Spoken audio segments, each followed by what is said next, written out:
Welcome. We are going to spend the next few minutes explaining some important information you will need as an employee of Interim Healthcare.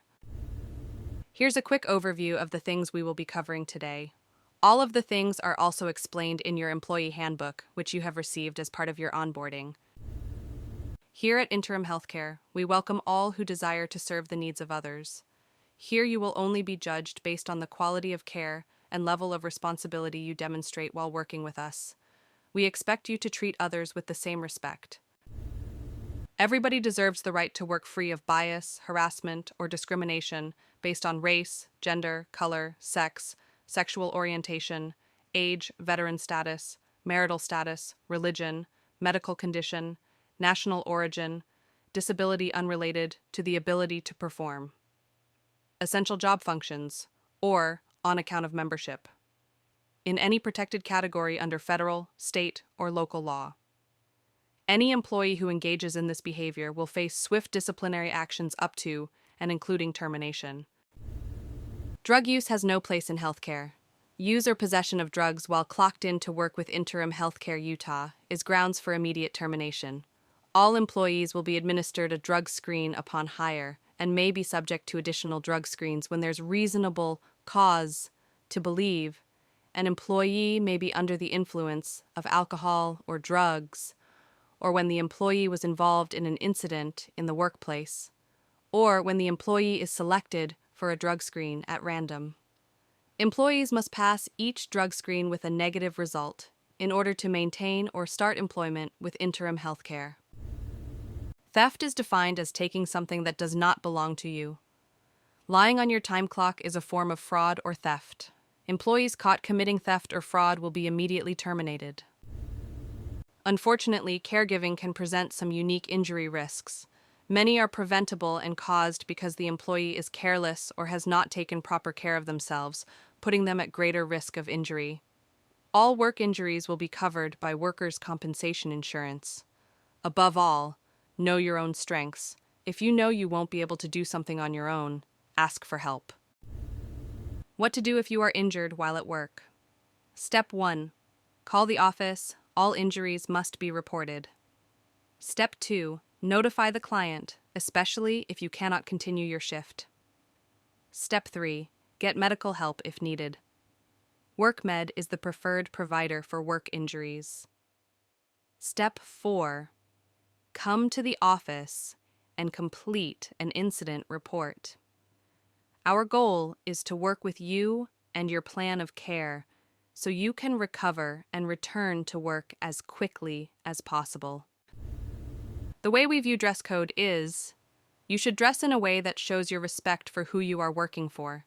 In facilities, you will often be required to wear scrubs. In home care, scrubs are often not preferred by the client, so dress in a way that shows your respect to the person. In every case, you must have your Interim Healthcare badge. Jewelry should be modest and not interfere with your job. Nails must be clean and kept short as to not hinder your ability to provide care. With jewelry, we ask that it is kept to a minimum so that it does not hinder infection control. Please make sure that you are clean and presentable to all of your shifts. If your hair is longer than shoulder length, please make sure to keep it pulled back away from your face to avoid having it pulled or caught in anything. If you get your nails done, please make sure that it is gel polish and that they do not go past 1/8 of an inch past your fingertips. For scrubs, we do not have a requirement for the color or pattern of scrubs. However, if you would like to wear interim colors, we typically do red, black, or gray. Please also make sure that you wear non-slip, closed-toed shoes to every shift. This is to help prevent slips, falls, and injuries. Make sure this number is saved in your phone. We are standing by 24 hours per day, 7 days per week, 365 days per year, and ready to help with whatever you need. When you call, you will have the ability to get right to the department you need to speak with. If you need help after hours, call, don't text. We have people watching the phones every minute of every day who are excited to support you. If after hours, calling is better than texting. Most of the things we ask to get from you are either because they are required by the state or by our clients. When something like a license is going to expire, we will notify you usually through our scheduling app. If you do not update your records, you will no longer be able to schedule until details are updated. Please understand, we often care for delicate people who have people in their lives who are very protective. You will not likely meet these protective people. Whenever something goes wrong, it is often the caregiver who is assumed to blame. You must operate with impeccable integrity, never allowing even a hint of inappropriate behavior. This is to protect yourself. Therefore, it is our policy that you never accept a gift from anyone you serve. If they insist on giving it to you, please call the office first so we can notify the family. Believe me, it is much better that we tell them than if they find out and start making up stories. This includes all gifts, big or small. If ever offered a gift, call the office so we can note the situation in case a problem arises later.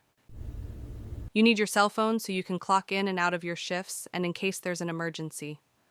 It is important to understand caregivers being on their phones too much is the most common complaint we get. Even if all of your work is done, find other ways to stay busy besides being on your phone. Sometimes, even when on your phone, for legitimate reasons, we get complaints. If you must be on your phone, it's best to let the client know and set a time like, I will be on my phone for 2 minutes. Is that okay?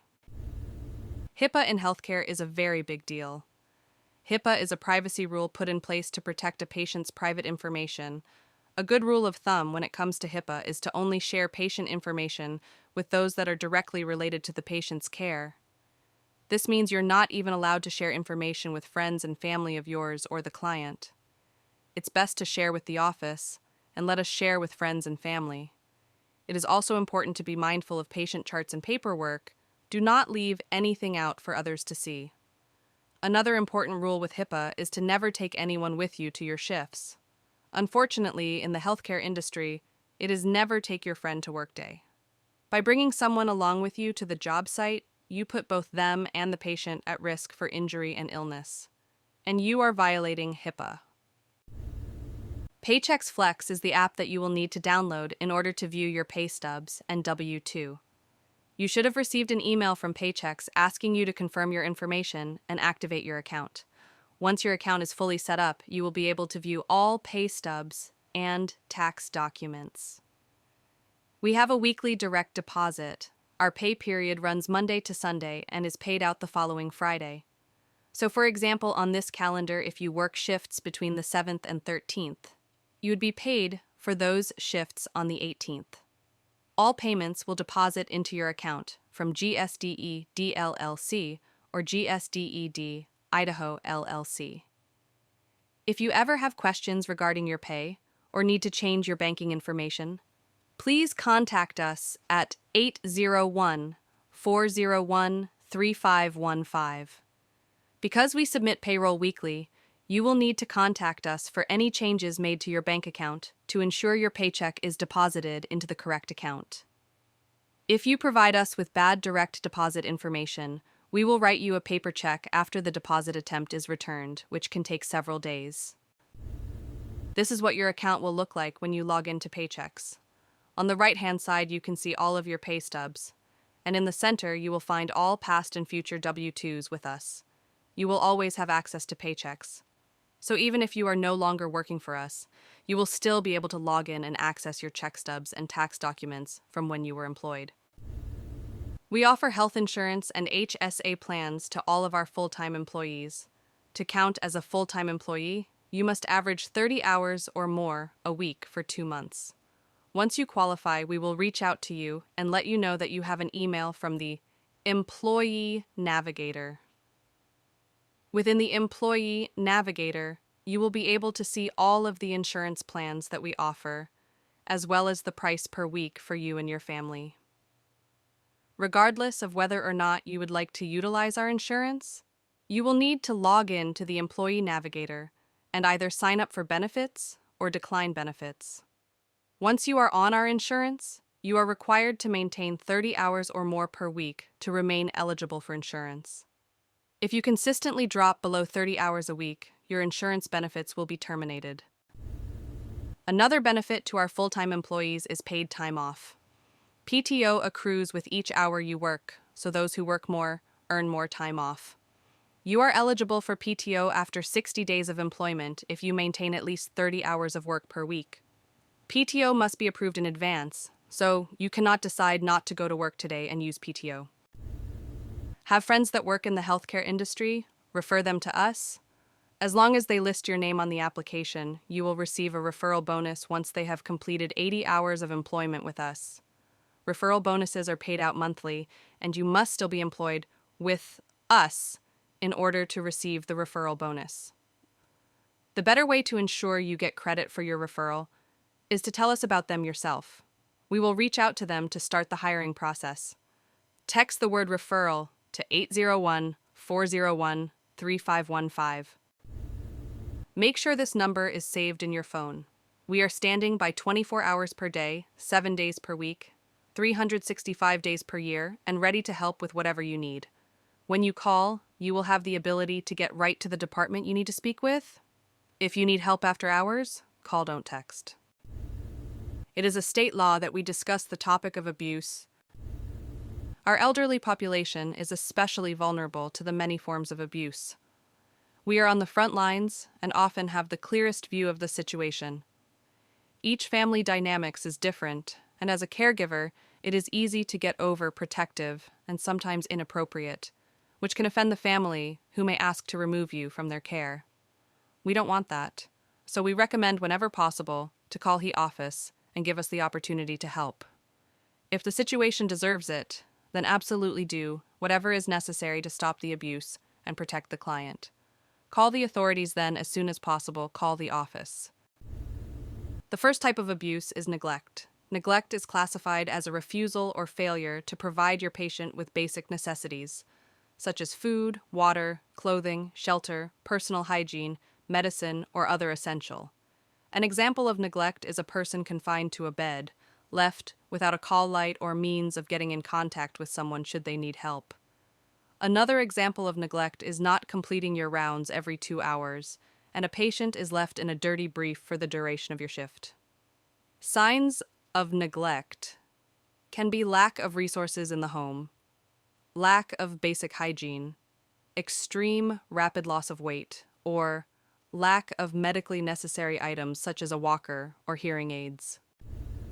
Financial abuse and exploitation is characterized by illegal or improper use of an older adult's funds, property, or assets. Signs of financial abuse, exploitation can be tricky to spot. However, if you keep your eyes and ears open and watch for signs that something could be wrong, such as family members asking for money or valuables, or the client not having the necessary means to live in their home. Psychological abuse is the purposeful acts of insulting, intimidating, humiliating, or harassing someone. Signs that someone is experiencing psychological abuse are lack of interest in socializing, acting anxious or fearful, changes of behavior when around specific people, normally happy and calm. When specific people come around, they become anxious and stressed. Sexual abuse is any non-consensual sexual contact. Examples of sexual abuse can be sexual comments, harassment, unwanted touching, rape, forced sexual acts, or coerced nudity. Because we are involved in a very intimate aspect of our patient's care, it is important to be on the look out for signs of sexual abuse. If you notice bruising, bleeding with urination, or bowel movements, unwillingness to shower or maintain cares, these are all potential signs of sexual abuse, and it is important to document them and report them so that we can find the root cause of the issues. Physical abuse is any sort of intentional physical force used against someone, such as hitting, striking with objects, pushing, tripping, etc. Signs of physical abuse are bruises, grip marks, repeated unexplainable injuries, or hospitalizations. If you suspect abuse, always report it. If you are at a facility, report it to the nurse over your hall or the DON. If it is a home care client, please contact the office and report it to us. From there, an investigation will be opened and Adult Protective Services will get involved. Make sure this number is saved in your phone. We are standing by 24 hours per day, 7 days per week, 365 days per year, and ready to help with whatever you need. When you call, you will have the ability to get right to the department you need to speak with. If you need help after hours, call, don't text.